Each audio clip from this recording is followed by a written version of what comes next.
Hello, friends. Welcome back.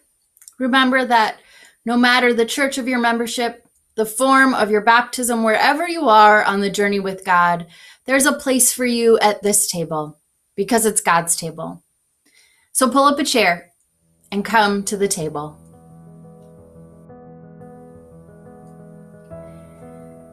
Let's get started with our breath prayers today. Sitting up tall, feet on the floor, closing our eyes.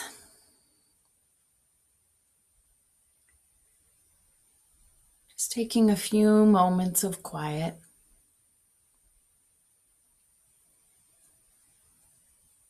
Let your belly soften.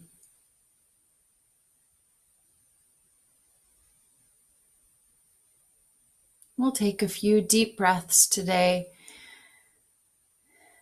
thinking about breathing in the love of God and breathing out that same love. Here we go.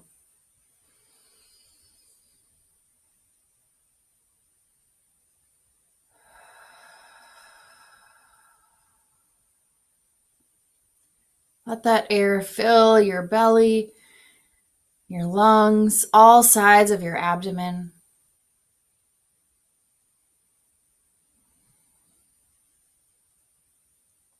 Filling you with comfort, with love, with peace, with joy, with whatever it is that you need today.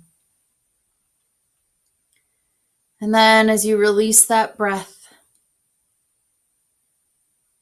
send that peace, comfort, and love out from you to a friend, a neighbor, the world.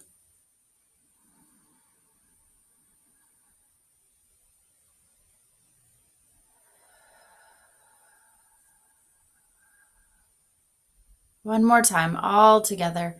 A big, deep breath.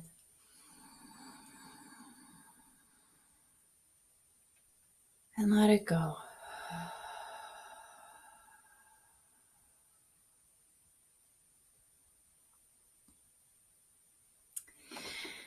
We're continuing our series on fierce women today, and we're going to dig into some stories now of the women mentioned in Jesus' genealogy.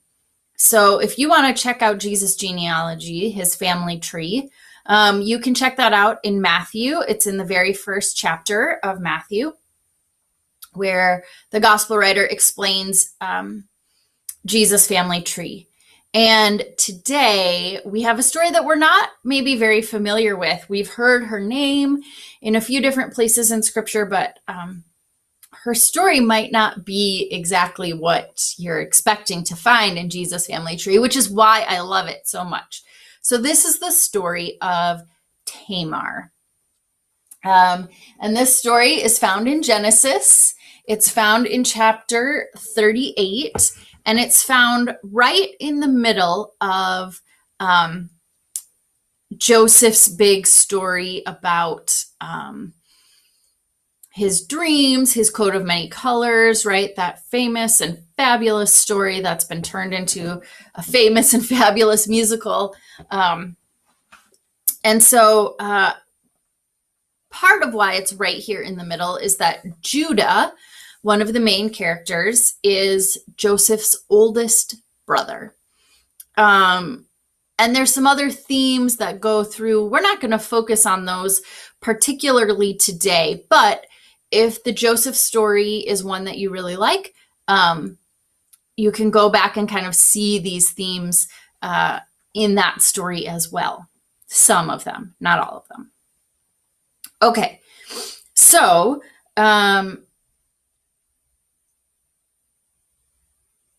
Tamar first marries a man named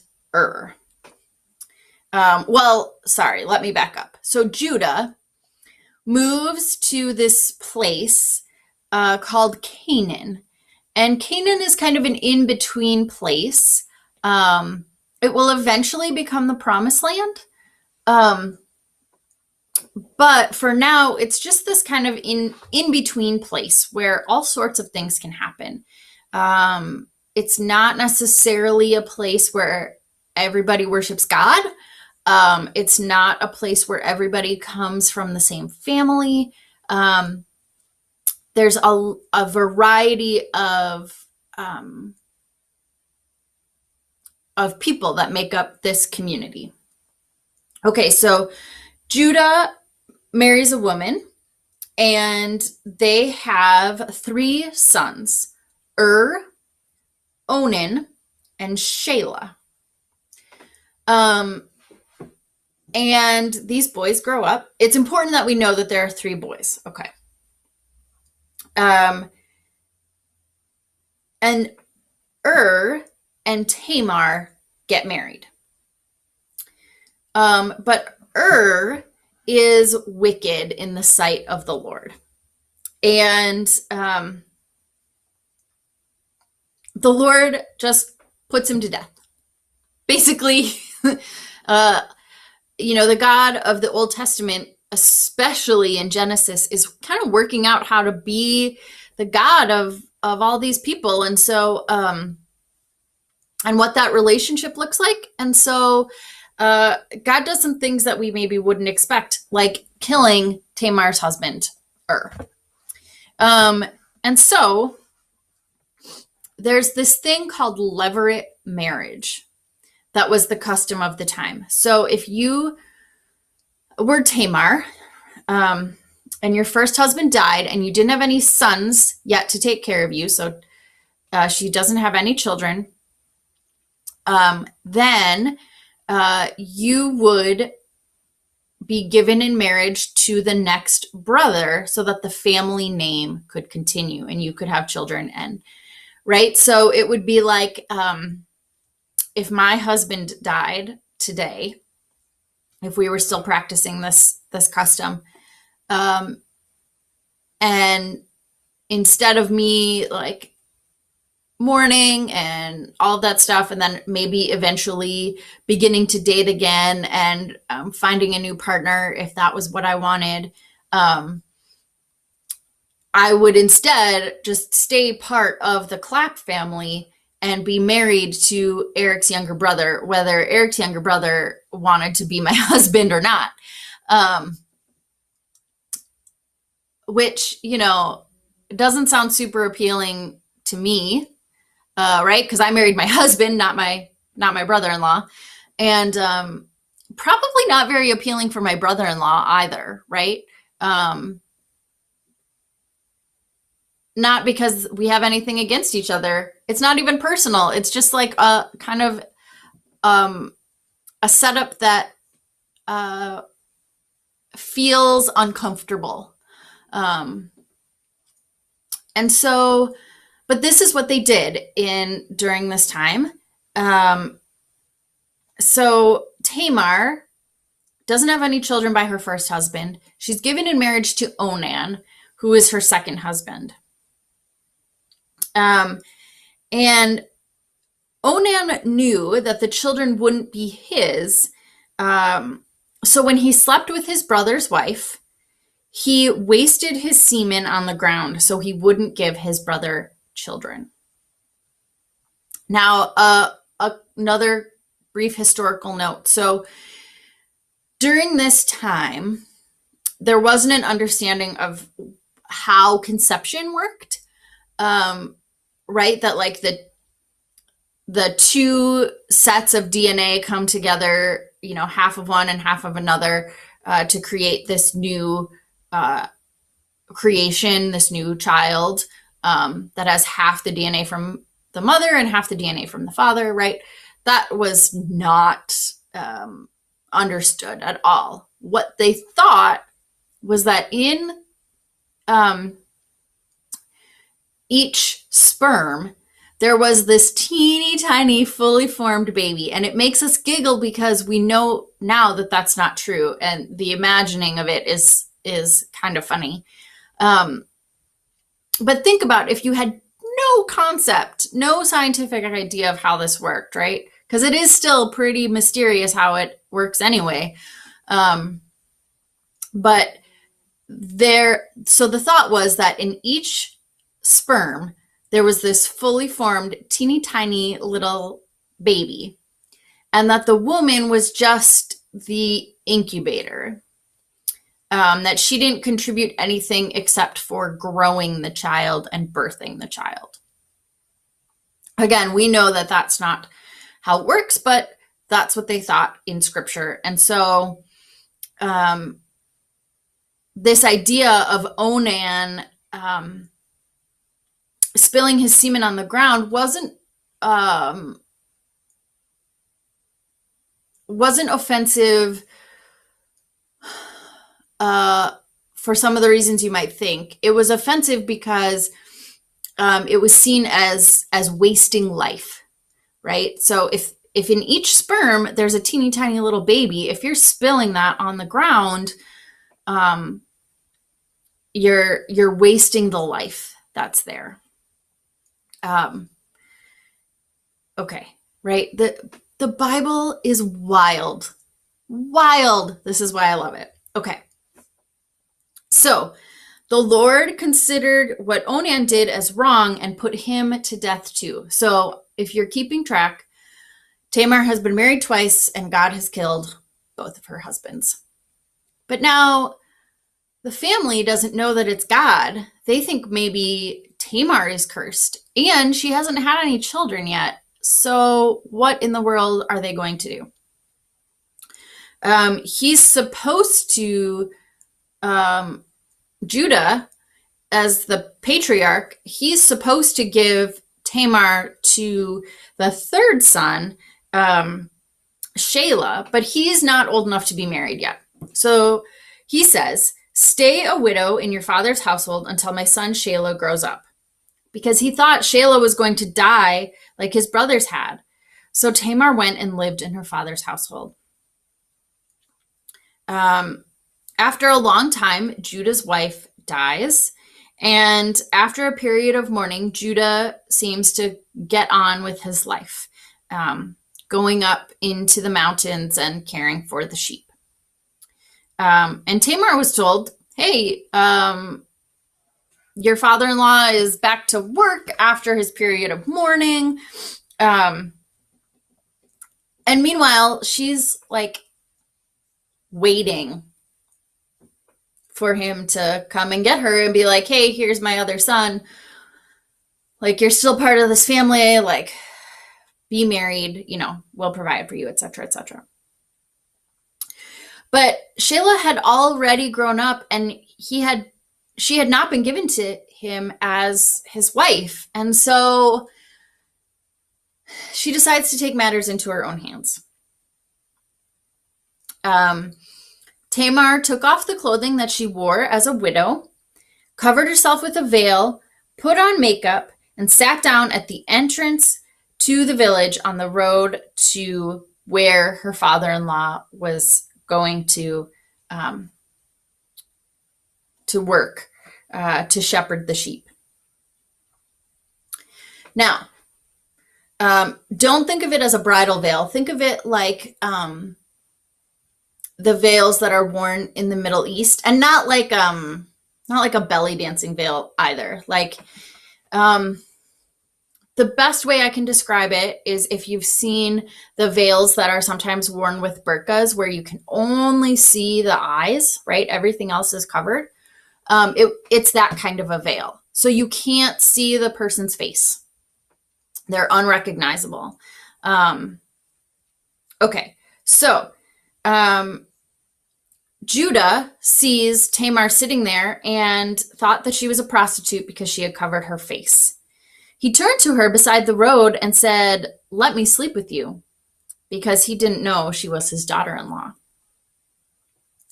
She said, "What will you give me for sleeping with you?" And he said, "I will give you a kid goat from my flock." She said, "Only if you give me some deposit as security to guarantee that you will send it," right? He's obviously not traveling with his flock. And he said, "What kind of deposit should I give you?" And she says, "Your seal, its cord, and the staff in your hand." He gave those to her as collateral, slept with her, and she became pregnant by him. And he leaves. She goes back to her father's house. She takes off all of her disguise and goes back into her widow's clothing. Judah sends this goat back to where he met the prostitute, right?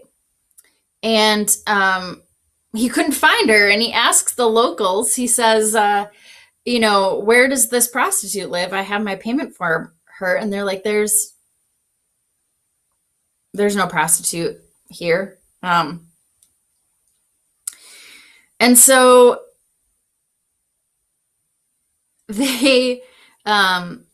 Judah's like, well, I don't want to make a scene. I don't want to be laughed at. So let her just keep everything. Let her keep my cord and my staff and my seal. Okay. So about 3 months later, a messenger comes to Judah and says, your daughter-in-law Tamar is pregnant. Surprise! And he says, bring her out so she may be burned, right? She's becoming pregnant when you are widowed and technically engaged to your brother-in-law is a cause for, she's like broken the law, essentially. Like, this is what you can be punished for in the ancient Near East. But remember, what does Tamar have? She was brought out, and she sends a message to her father-in-law, and she says, I'm pregnant by the man who owns these things. See if you recognize whose seal, cord, and staff these are. Right? You can imagine a little bit of sass in that message. And Judah obviously recognizes them as his, just as anybody would, because his seal is like his signature. His cord and his staff are essentially personalized. So whoever would see these would know that they are Judah's. There's no denying who the father is, right? It's like those old daytime TV talk shows, right? Like, let's get the results of the test. And you know the rest, right? You are the father. It's Judah. And in this moment, now he still could have accused her of lying, of stealing them or whatever, but he doesn't. He recognizes where he has wronged her in not giving her in marriage to this third son. And says that she is more righteous than I am. And so she is given in marriage to this third son. She bears Judah's children. Turns out she's pregnant with twins. And one of these twin boys goes on to be an ancestor of King David and an ancestor of Jesus. Which is why I love this story, right? It's so ridiculous and funny and weird and like kind of uncomfortable. Because you're kind of like, yeah, you go girl, like Tamar, woo. But then you're also like, well, what do I do with this Bible story? And this last part of the commentary comes from this great book, Fierce by Alice Connor. It's so good if you want to dig more into women of scripture. It's weird to see this incestuous extramarital affair as lifted up as something good, right? Like, those are not things we normally cheer on. But God, it seems, is about mess and dark comedy just as much as righteousness and stability, which I love. Because our lives are messy and can sometimes be dark comedies, and we may not be going to the lengths of Tamar, but we do sometimes have to take matters into our own hands, right? Being a wife and a mother in this time was Tamar's right, and so she retrieved it from Judah with the means that she had. however unsavory or uncomfortable it makes us. It was her job to stand up for herself. And like we've already talked about, her actions are justified by these genealogy writers, right? She's listed in the lineage of King David as having sons by Judah. And then that line will continue through Jesus, the son of Mary. Tamar plays a really important role in these stories. She's a trickster. She's a character in folklore around the world. Well, she isn't, but the trickster is a character around the world in folklore who breaks rules, turns culture on its head, and uses deception to show the truth. They work often in selfish ways, but they reveal the dishonesty of others. Tricksters show us that things don't have to be the way they've always been, and that the way things are, whatever your time and place, is changeable. You know what they're doing is wrong on some level, but it's also deliciously right and so hilarious and awkward that you can't look away.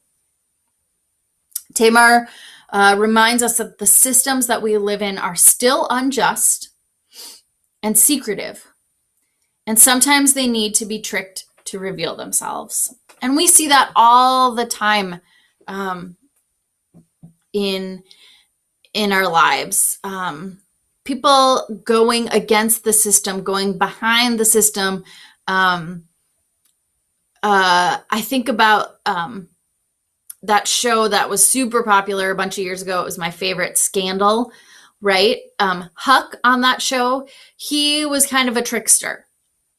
He used unconventional and sometimes really uncomfortable means to help uncover these scandals and solve these scandals and bring justice where justice wasn't going to be had, right? The whole staff did, but Huck was the hacker, and he was kind of the hitman kind of guy.